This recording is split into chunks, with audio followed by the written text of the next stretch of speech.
Scusate, chi la vuole vendere, chi la vuole area protetta, cerchiamo di capirne di più nel prossimo servizio.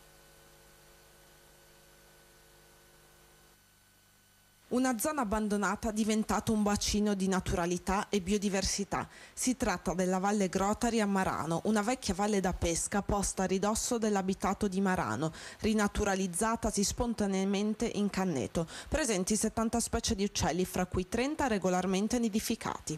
Le specie da segnalare sono il cigno reale, l'oca selvatica, 1-2 coppie di falco di palude, 20 coppie di airone rosso, 10 coppie di tarabusino, circa 40 coppie di airone cenerino e altri aironi, tutti nomi specifici che alla gente comune possono non dire nulla, ma che rendono questo habitat di rilevanza turistica.